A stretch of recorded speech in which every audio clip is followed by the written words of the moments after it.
the topic gender in the workplace is a very big one, with a lot of disciplinary perspectives on it, many empirical studies, etc. So of course, for me, the first task was to decide what to present to you and which questions to raise. So what to choose and how to reduce this big topic. So this is the result and what I plan to do with you today. Yeah, was good, Thomas. First, I want to talk about some important terms and present you some theoretical, empirical knowledge on the topic of gender diversity in the workplace.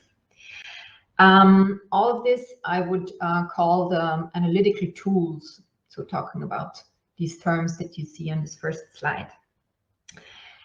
In between this input, I placed the first discussion activity for you, which is aimed at raising your awareness and supporting your reflection and self-reflection. Another part of this workshop also focuses on supporting you in developing strategies and agency.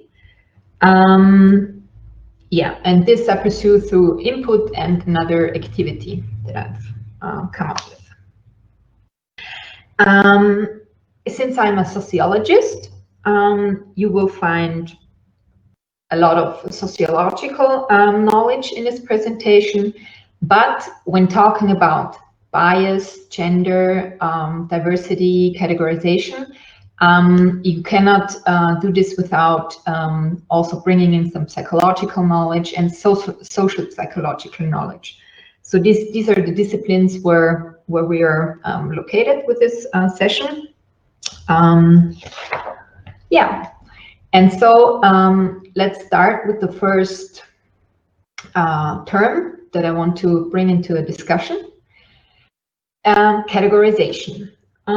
So this is something that we do every day, whether it's at work or in everyday out there, everyday life out there. We look at people and we categorize them. Also, when we describe ourselves, we refer to categories. So, yeah, you can wait a little bit, please. So we describe ourselves as members of a particular group in one context, but then also as member of a different group in another context.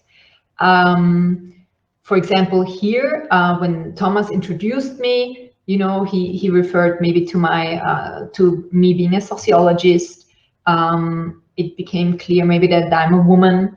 I did not tell you that, I don't know, I like paragliding, so I define myself as a paraglider. Or I did not tell you anything about my sexuality, because yeah, this is the frame where it might not be important to me to tell you about my sexuality. In other contexts, at a party, or when I go out and I want to meet someone, it could be that I at least give some clues as to my sexuality, so that I find what I'm looking for. And often we categorize on the basis of gender, sexuality, class, social status, race, ethnicity, age, language. And this is very necessary and useful. It's important for us to do this. When we go to a store, we need to know which one is staff and who is customer. So we look at, you know, what they wear. We wouldn't say a very old woman who walks there is staff, because we know they could only work there for a certain age. Now, what we have, talking about categorization, is a so-called categorization threat. So this threat occurs when other people use a social category to define a person that contradicts that person's preferred self-definition. For example, if I'm a lawyer, but I'm off work, it's my free time, I'm doing a hobby, and then people approach me as a lawyer and ask for advice, then I find that inappropriate because I'm off work, it's my spare time, I don't want to talk about lawyer things, law things. So this is a categorization threat. And so this refers to a mismatch between a category that others use and the category that we prefer. What does this do with us, for example, from a psychological perspective, for example, this leads to negative emotions. So this is problematic. The next step is then, two questions that I want you, after this session, whenever you have time or you feel like thinking about it, I want you to reflect on your categorizations in everyday life. Are they appropriate and are they necessary? Just watch yourself. All right. Now, the next step is when we think about these categories, we often connect them with ideas, with traits, abilities, or attributes that are that we associate with these categories, and this brings us to stereotypes. So we have impressions that boys are more active and more wild than girls, or old people cannot do this or that, or whatever. Austrians have a good taste in food or cuisine, something like that. So yeah, we all know a lot of stereotypes. The problem is they're mostly coupled with evaluation, so positive or negative. We learn them independently of experience. We learn them from our surrounding. They are partly based on empirical facts, but they generalize these facts. So they create the impression of a general validity, and this is false generalizations. Stereotyping becomes problematic when it leads to exclusive discriminatory actions that are resistant to change, obviously. And we also have a threat here. It's called the stereotype threat that can be triggered whenever a person is concerned that their actions or performance may confirm a negative stereotype about their group. And this has been well researched, for example, in regard to academic achievement among students of color, but also in regard to girls in STEM, so in science, technology, engineering, and math. So for example, research has shown when you have a group of pupils or students and you give them a test, you give them a math test, and you activate the stereotype before letting them fill out the math test, then the stereotype would be boys or men are better in math than girls. And this stereotype gets activated, and this leads to like differences in the results of this math test between girls and boys. And if you don't activate this, for example, then there are no differences. So this has an impact, and these negative so concerns about negative stereotypes can also trigger activating the stereotype means I'm communicating it, for example. So I'm telling the group before the test, oh yeah, and research has shown men or boys are better in math than girls. So I activate this stereotype. I make everyone aware of this stereotype. That's what it means. And this can fearing these negative stereotypes can, for example, trigger physiological changes in the body and in the brain. Now, since the topic of our workshop, of our session here is gender in the workplace, I picked out gender stereotypes as a generalized view or a preconception about attributes or characteristics or the roles that are or ought to be possessed by or performed by men and women. So gender types obviously refer to stereotypes, ideas, prescriptions to the genders. So gender stereotyping refers to the practice of ascribing to an individual man or woman specific attributes, characteristics, roles, by reason only of her or his membership in the social group of women or men. Yeah, and we do that very often, that we think maybe this person is not, for example, I have a task, I have my group of students, I give my group of students a task, and then I look at them and a stereotype could pop up in my head that, oh, I think she will do great, she's good with these social things, and he will probably have some troubles, for example. So the problem is that a gender stereotype is harmful when it limits our capacities to develop our abilities or to pursue our personal professional careers or make choices about our lives. So this is problematic when others, for example, people, you know, our bosses or whatever, people in the who decide whether we're going to get some funding for some research, or whether we're allowed to go on a conference and get paid for it. And then these gender stereotypes could come in and be of advantage or disadvantage to us. Yeah. And then a sociological concept that is related to this is called doing gender. And this refers to, or this explains, with this concept, the scientists try to explain that the differentiation of genders only emerges in social practices and processes. So this idea that we have that men and women are different and do different things and are differently well capable of different things. Yeah, this is something that we construct by research, for example, in our everyday interactions, and this also refers to the gender stereotypes. So if we act upon these stereotypes, then we do gender. So we create a difference between men and women.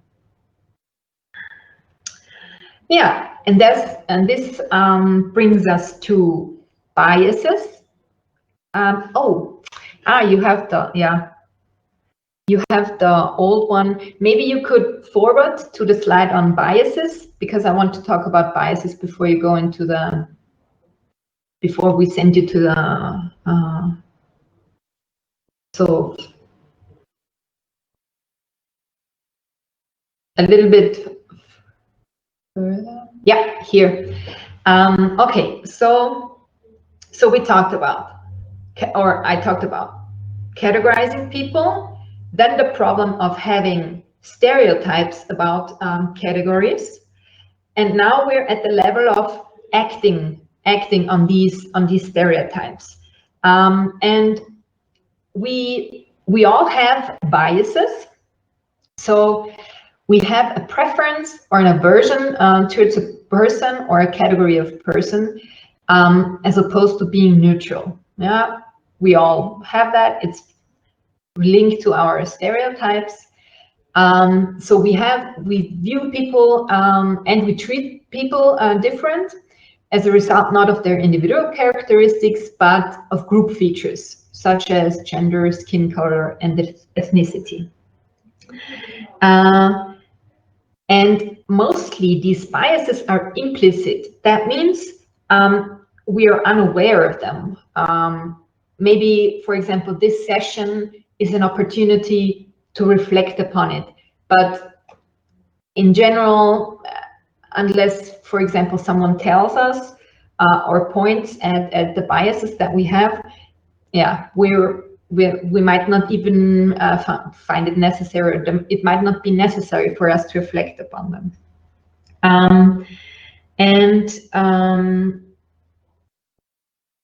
People can have conscious values. For example, conscious equal values on men and women, on how they should, whatever they should do. So they could be very equal. So the conscious values. But then sometimes we have these implicit biases, and sometimes they are stronger than our values that we are very easily communicate. These implicit biases are like little bad things in the back of our head.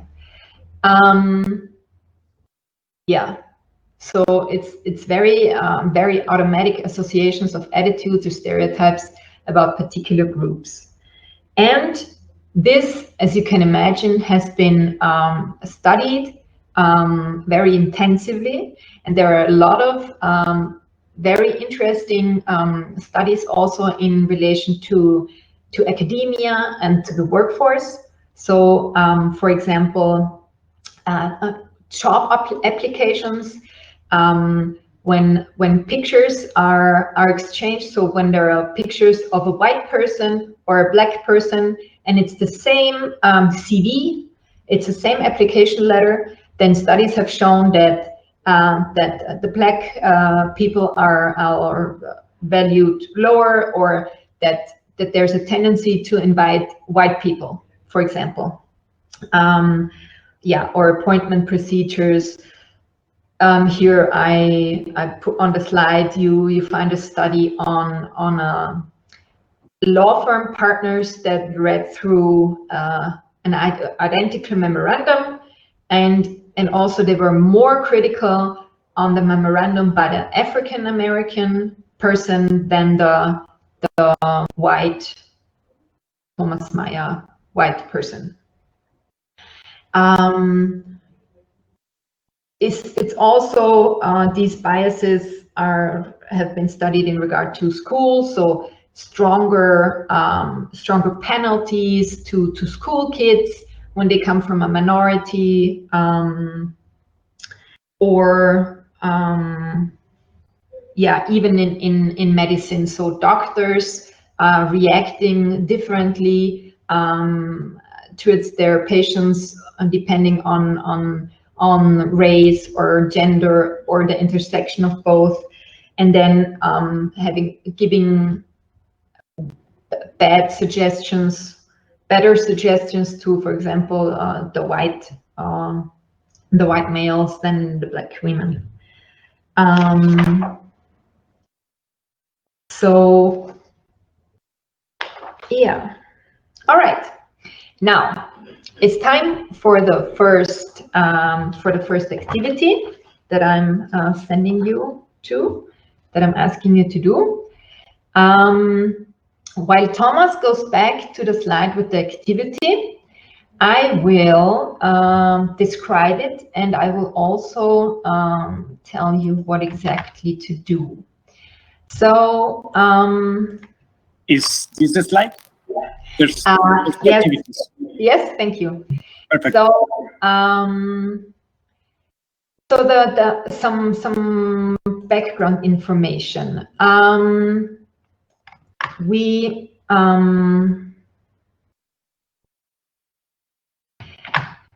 A group of professionals, so professional actors, actresses, and film directors, made videos for us as part of an awareness campaign. And two of these videos, one is called Hoppala Tour and the other one is called Leistungsträger. And now Thomas and Anna will send you into 4 breakout rooms. And in the chat you find the link to these 2 videos. So I want breakout room 1 and 2 to watch the Hoppala Tour, and breakout room 3 and 4 to watch the Leistungsträger video. They're with English subtitles for you. And then I want you to discuss what you notice, what is happening, who's doing what categories or what category is underlying the bias in these scenes. And then also, have you ever experienced anything like that or anything similar? Maybe focus on the work situation. Question 3, of course, is always, you're not obliged to reveal anything about yourself. This is just open for you to discuss. And afterwards, so you will have 15 minutes to watch the video and discuss it. And afterwards, we come back to the plenary, and I will ask one person from each group to sum up what you have discussed about. Of course, anonymize it, so you don't have to say any names or anything. And I also want you this person who summarizes to generalize a little bit. Yeah. Imagine. Yeah.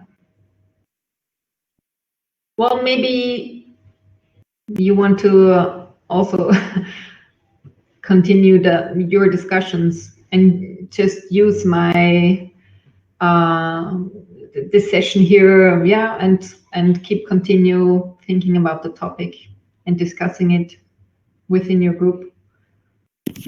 Lisa, was it you in the background of one of the videos? I spotted the cameo. Yes, that was me.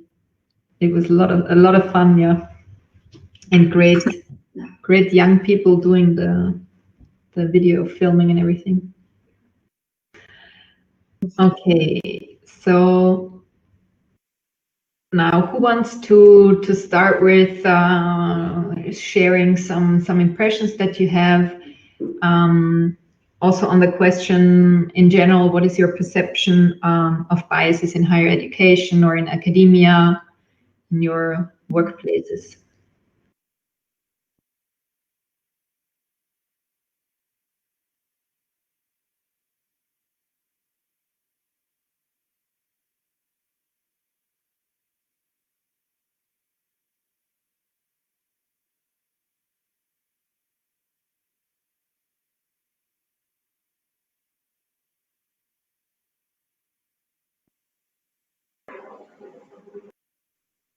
Are we waiting for the rest to join in, or are we starting the discussion?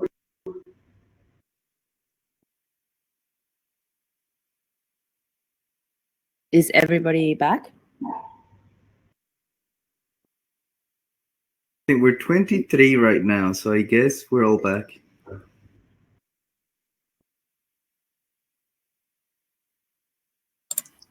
Eric, were you trying to say something? Because I see you're unmuted, but we don't hear you. Yes, I was asking if we started the Now it discussion works. already, but my my sound is very low today. I don't know. Okay. Does anybody want to directly react on the question that Lisa posed?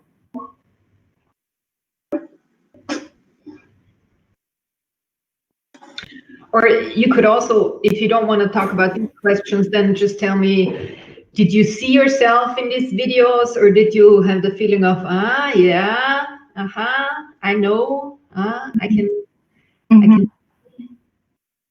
Yes, I think if I can report a little bit in a high-level way what we have discussed in our group, we definitely identified a bias assumptions in each of the situations, either for gender or for origin. And yeah, we were reflecting on that, on how do we feel about it, especially ESRs, since we are in a different country from where we're from. So yeah, I think an interesting point that Thomas raised was that when you feel this kind of bias outside of your work as well, you tend to mirror the hostility sometimes. like, of course, the hostility degree can be mild or strong, depends on the situation, but you tend to adapt to it, and that makes you be biased towards the people. So it's like a mirroring situation. I don't know. I think that was a good point that I could relate to. But I could invite to any other person from different group to share as well, to be comfortable.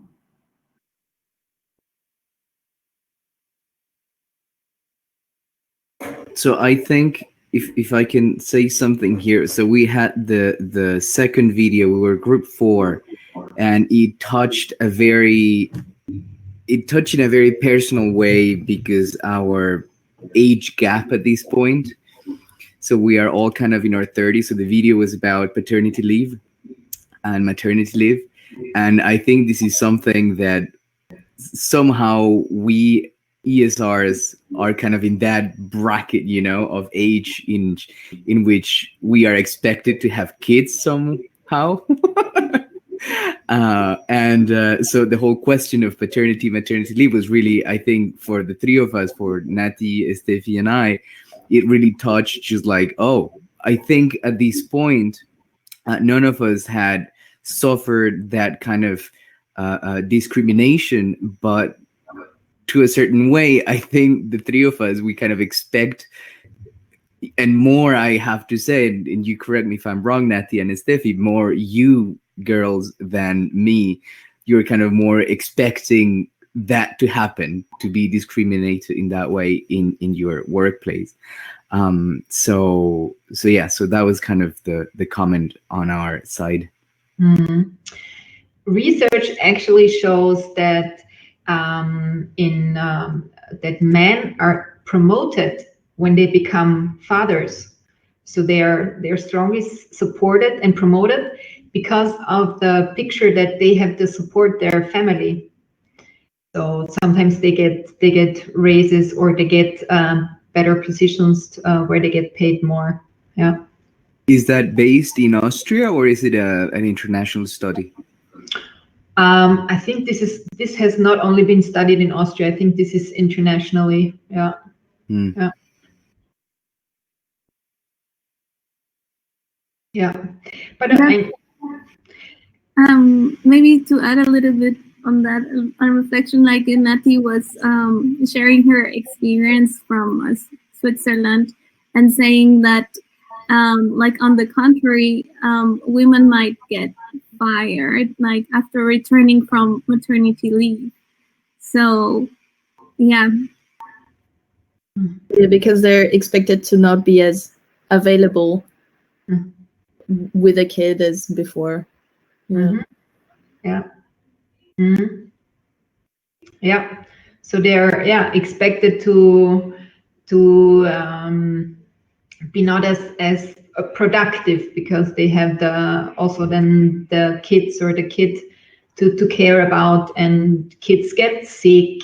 So who is going to be the one who stays at home? And this was actually also in the last semester, so summer term, when as soon as the COVID measures hit, then it was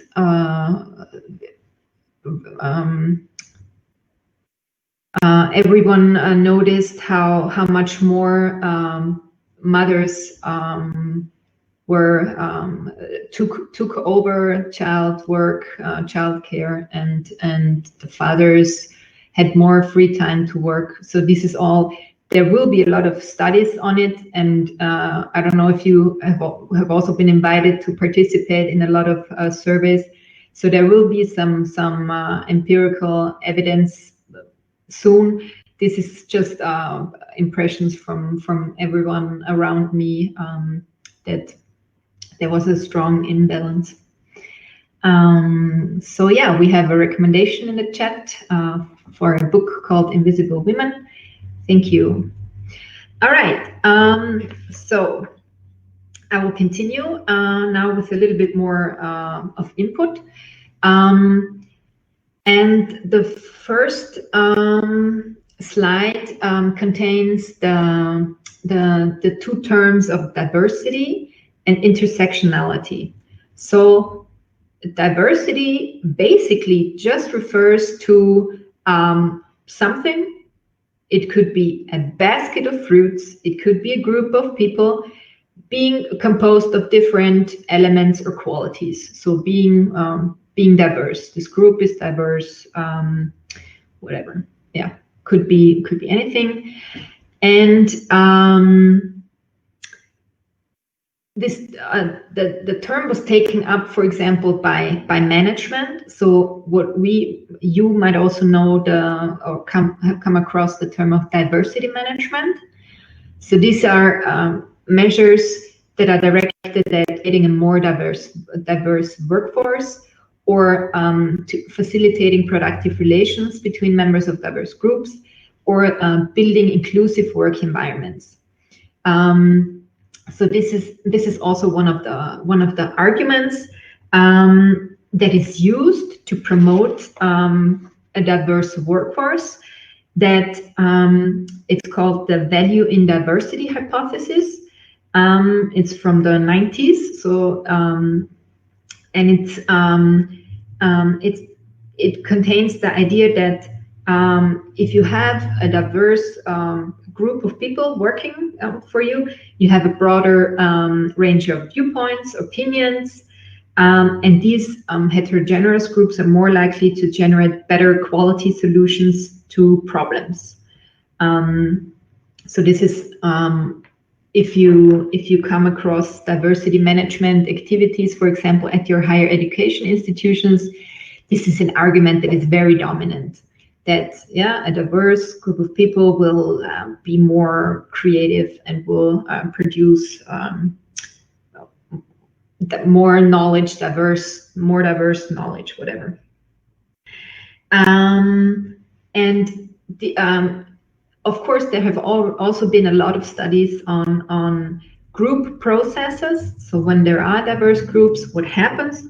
Now, of course, you will have majority and minority categorizations. So you will have people categorizing the others. So this, of course, will influence the social interactions and the group level processes and outcomes. And then, for example, what has also been researched and posed is the similarity attraction paradigm, that in a group of diverse people, we are attracted to the ones that seem to be similar, that we perceive as similar. So this is something that has been studied. And so I would say diversity is a term that is more used in practice, in measures, in management also, and in gender studies. The term intersectionality is also very dominant. It comes from Kimberly Crenshaw at the end of the 1980s. She published about it. She's a scholar of law and a critical race theory, Black feminist, and she used this term to describe the experience of Black women who, because of the intersection of race, gender, and class, are exposed to exponential forms of oppression or marginalization. So basically what intersectionality is about is that in many contexts, what is happening is not related only to, for example, us belonging to one category, but an intersection of categories. So these discriminations, they very often they combine, they overlap, they intersect. Yeah.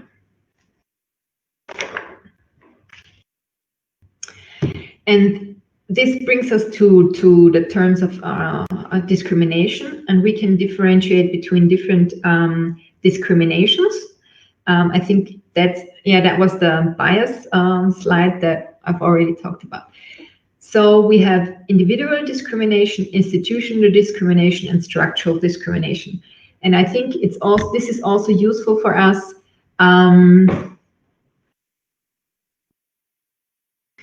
when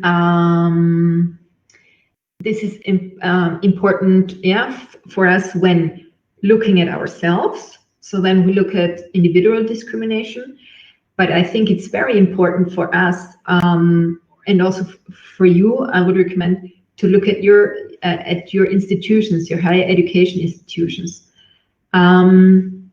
So if the behavior of an individual member of one race, ethnic, gender group is intended to have a differential and or harmful effect of the members of other race, ethnic groups, then this is individual discrimination. Police brutality in the US, for example, is institutional discrimination. So a dominant group, white males, they control the social institution of the police force. And so what is being practiced, what we now see on the media and what is strongly discussed in the media all the time, this is institutional discrimination against Black people. Also, racial segregation in the US or apartheid in South Africa are examples for institutional discrimination. So the definition is that we have policies and we have the behavior of the individuals who control these institutions that are harmful, that have harmful effect. And structural discrimination, there the difference is that institutions, policies, behavior is neutral in intent. It's intended to be neutral, but it's not. Then it's structural discrimination, and we still have that embedded in a lot of in where we work, where we live. Sorry, could you give an example of structural discrimination? You mean that's maybe more like a country-to-country thing? Yeah, but I would even go further and say this is even like on an international level, yeah. But also in the structures, yeah. So if laws seem to be neutral, but then they have different effects, for example, on men and women, or on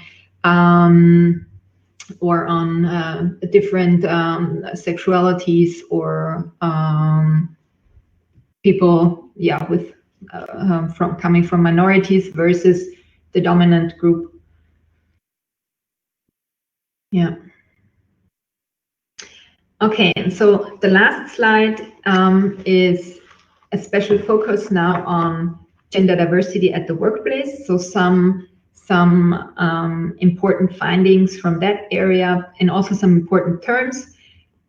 We have already had a lot of links to the workforce, I would say, with the input already, and also with the videos, but now very concrete.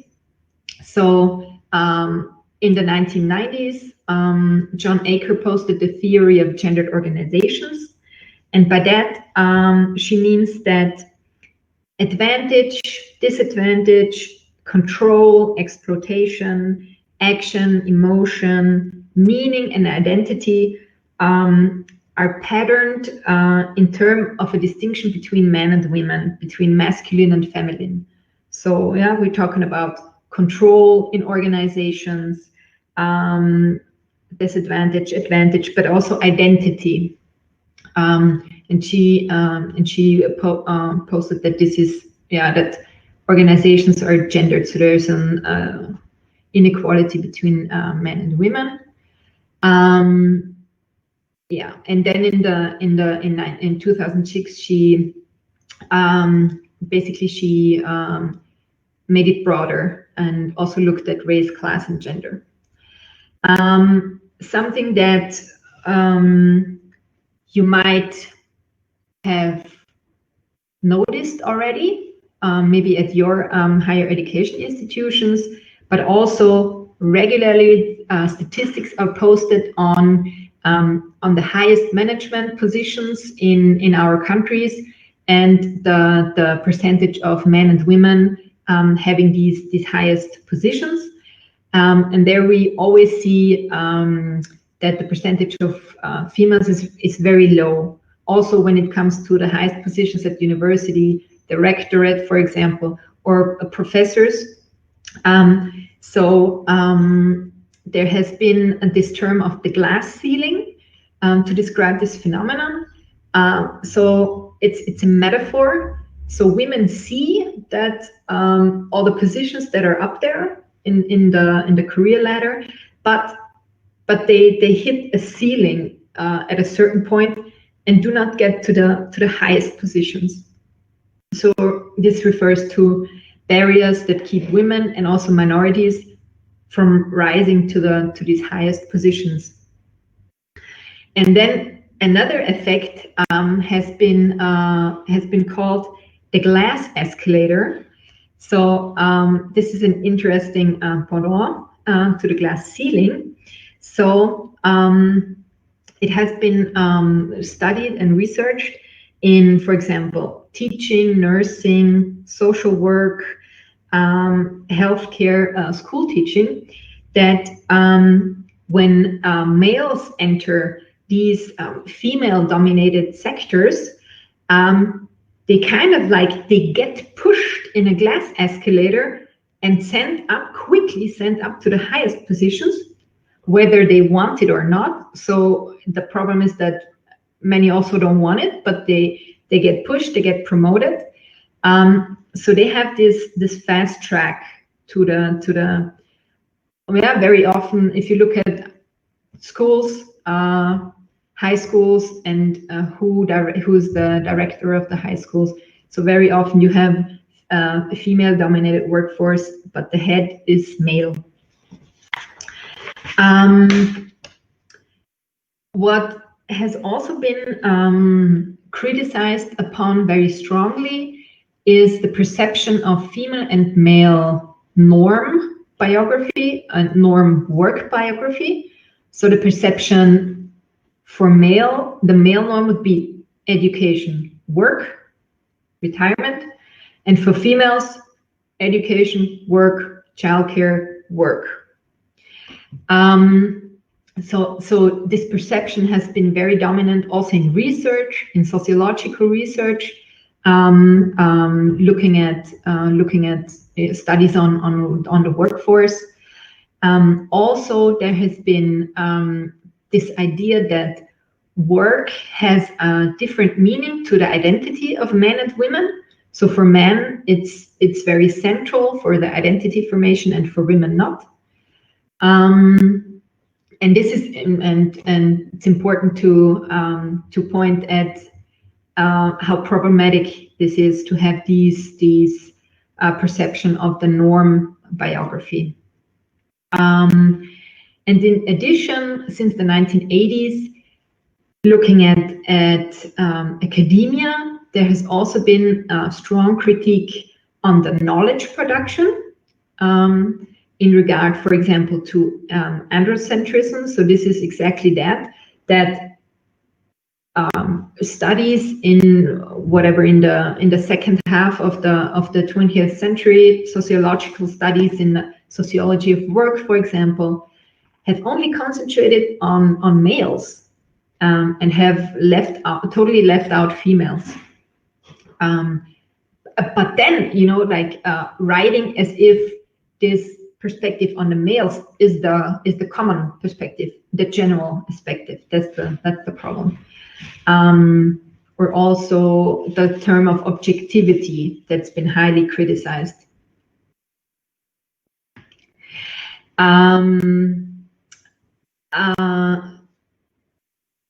Yeah, that's a interesting question, Heather. Thank you for that. So you've probably all noticed that there are usually quotas in our higher education institutes when it comes to hiring. So at our university, it says, yeah, if they're equally competent and have the same, bring the same, then the woman has to be prioritized. And this is not institutional discrimination, because as long as we still have this inequality, this is seen as a rightful measure to come, to get towards whatever 50-60 or 50-50. 40-60 or 50-50%. So I think this is still a necessary measure because of biases, because of stereotypes, because all of these always come in, in a career, but also in these hiring processes. So I think it's also important, to have this, to be made aware. Yeah, Anna, sure. Yes, I think, most of us are already, especially the girls, I guess, or ladies or women, we've been affected by this already, probably personally, all of us. And I think it would just be interesting to know if you would have some strategies to do something about that. Like, if you're confronted with it, how do you call it out without being belittled? And then also, given the fact that we're all working in the sustainability field, which is supposed to be more aware of these kind of issues, but often it's not, and then you're even more startled that, oh my God, okay, are we still at this point? So it would be good to get some recommendations. And maybe also, I don't know, for the guys, I don't know if they see something happening to their female colleague, how they could speak up, for instance. Thank you, Anna, for this. This is the perfect timing, also because this is now the part that we're coming to for the next 15, 20 minutes. Yeah. So this is also how I want to end this. I think it's one important step to know a little bit about bias, about discrimination in the workplace, about these studies and these theoretical explanations. I think that's one step. The second step is becoming aware ourselves about biases that we have, because we all, we work in teams. You have this cresting team, for example. You might have some junior researchers working for you, some students working for you, and then later on, it could also be that you're in a position where you hire people. So I think it's also important to reflect on our biases.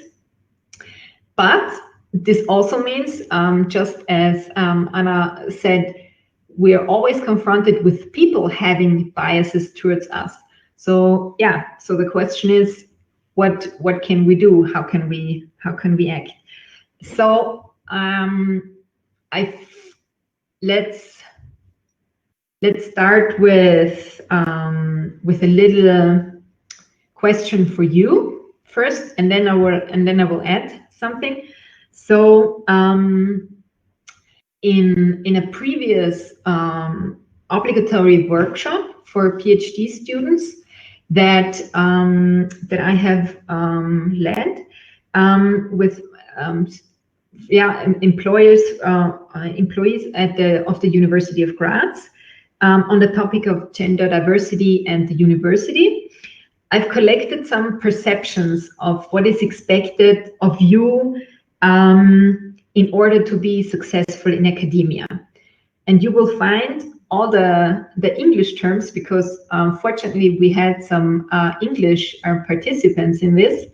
So the participants wrote, it's expected of you to be open-minded, tolerant, social, to accept hierarchies, to be submissive, be competitive, creative, ambitious, busy, educated, patient, have experience abroad. So be geographically flexible, be rational.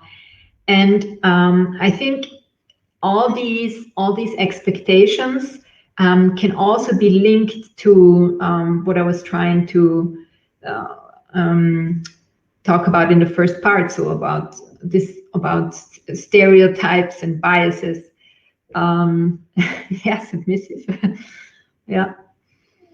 So my question for you is, what are your strategies to deal with this? Maybe also not to be biased.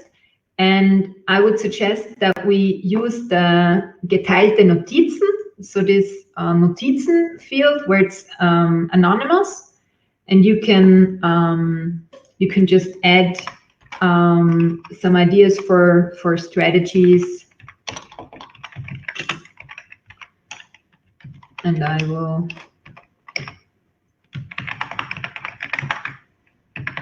Okay, thank you. So, team up with others. And you can just write if you have come across some good ideas, or if just right now you could think of something good.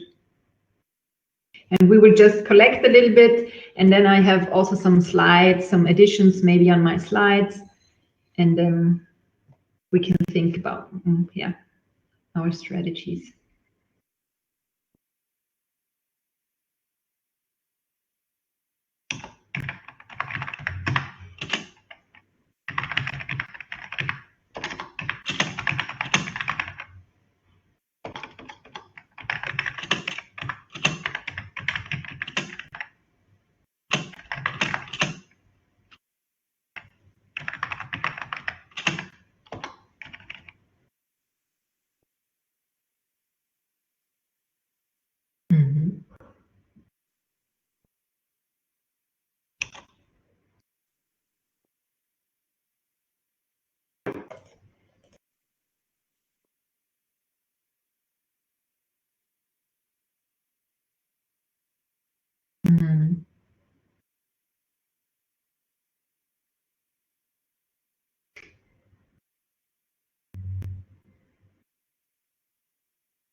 Mhm.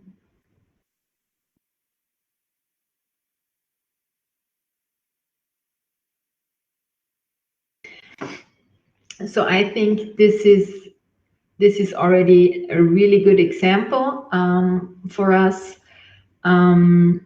It's always helpful to talk with the others because they have some ideas, they have maybe a knowledge or a perspective that we don't have. So exchange with others is always important. It could be that at your higher education institutions you have rooms for this exchange. So you have, for example, here the Coordination Center for Equality and Gender Studies offers workshops, and this is what I mean by rooms for an exchange, for example, among other female employees of the university, and with the help of a coach to come up with some strategies. Talking with others is good. You have a lot of ideas. That's great. And I just want to add a little bit. Let's see if I have anything on the slides that is not here yet, or that I want to point out. So I think a growth mindset is also good. So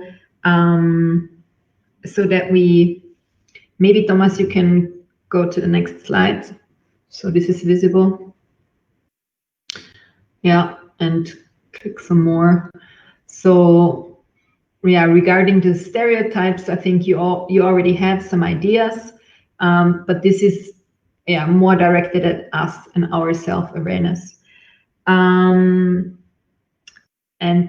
the growth mindset. So the last point on this slide, I think this is important for us, but also when we look at others, it's like, let's be optimistic that we can learn, we can grow, and others can too. So when we make mistakes, for example, something that is very new for me is contact, interaction with people who identify themselves as queer, as outside of this binary.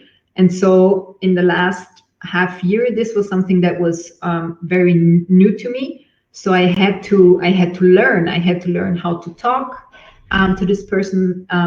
And the best way is to ask, let the person explain, and then try it. And if you make a mistake, just apologize and continue, because that's not a big problem. We can learn just how, for example, in the German language that is very binary, we've meanwhile learned how to at least include the big I, so at least to include women now to the language, and this continues now with a star, so making it even broader. We and others too. I think if we just how you already also wrote down in the Notizen, make others aware, point it out. So share notes. Claire, I will come to your questions shortly. So what else? We could, it's always important to doubt objectivity. So, and what helps us there is, for example, in German, it's called Leitfäden, but sometimes the higher education institutions develop like protocols, questions that you can ask in an interview, but questions that are problematic. So it could be that that your higher education institution already has some rules and also some written guidelines. Yes, thank you. Yeah, some guidelines that not only help you, but also if you have the feeling that there is some, you've been there has been some bias directed at you or discrimination, then maybe these guidelines help you in pointing out that, yeah, this is a question that you cannot ask or whatever. So check material that that services at your higher education institution publish.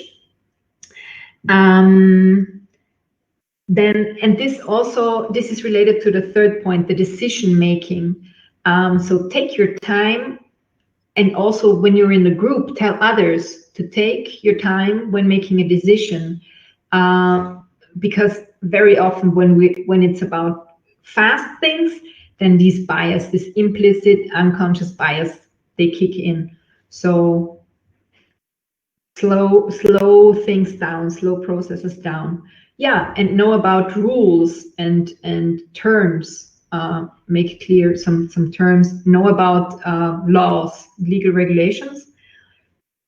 Yeah, I wrote the guidelines here as a last point.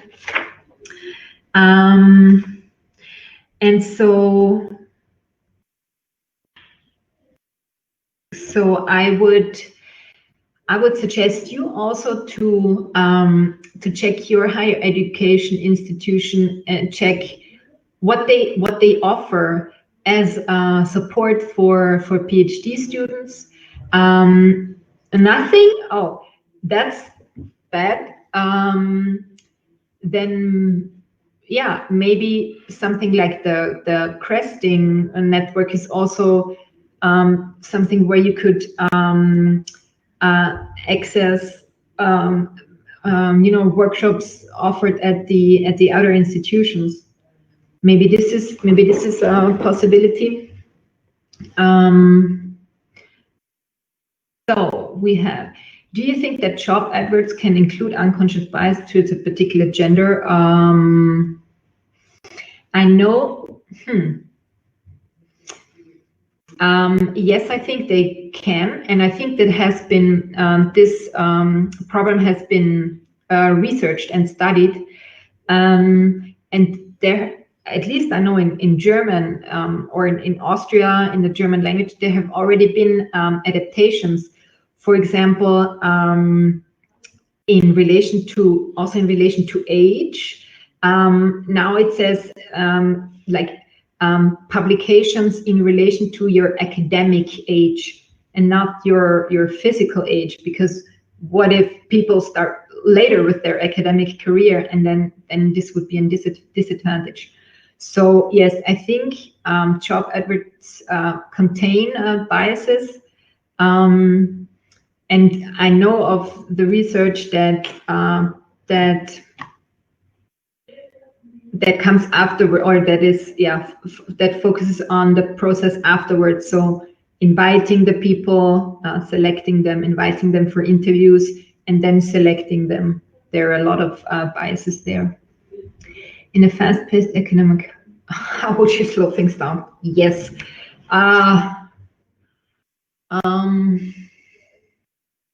That is a good question. How can we slow things down? Maybe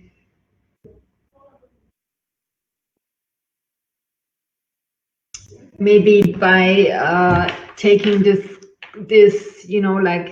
card of being that person that always says, okay, I need more time to think about it, or if you give me one more day, maybe I have some further ideas on people to invite or whatever. Yeah, but this is a good question. Right now I don't have a quick answer to that. But it's one of the challenges. You're absolutely right. So yeah. Okay, so wrapping up, last minute, then we're only 5 minutes into your break. So I hope you had you shared the impression with me that 1.5 hours talking about this is a very short time, because it's a big topic, and it's a lot, so we could spend days on it. I hope I hope to have achieved a little bit of self-awareness raising, and you can watch our videos, but if you Google, there are a lot of video series on implicit bias, for example. Be gentle to yourself and to others. A first step is accepting that we have biases, and then just in one or the other situation, reflecting on these biases, and also others can learn that they have biases. I think it's important to team up, to talk with colleagues. As you saw on the Notizen sheet, you have so many ideas on what to do. And maybe, yeah, if your institution doesn't offer anything, maybe others have an idea of how to get you into their measures. It's also very useful to use arguments according to the logic of the institution. So when you experience discrimination, or when you have the feeling that there are biases present, then try to talk about, use this diversity management argument that a diverse group has more creative ideas and is, I don't know, like more productive, or use the fairness argument, the excellence. This is something that across Europe in many institutions, they like this term of excellence. So maybe this is something that you use this, even if you don't agree personally with them, but use them when pointing out a discrimination or bias. And yeah, maybe your institution offers a little bit. Here at the University of Graz, we also have the working group for equal opportunities. So if we feel discriminated, this is the place to go. They have a lawyer there, and she knows how to help and what to do. Yeah, that was my session. Thank you very much for listening, for sharing your ideas, for talking to each other. I have some more very downgraded ideas in the videos. So if you check diversität.uni-graz.at, there you find the videos. They're all with English subtitles, and we also have 2 videos. So we have these 2 videos that you watched that are trying to raise our awareness, and then we have 2 videos with some tips on what to do.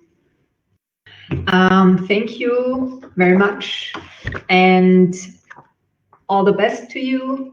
If you have any questions, write me.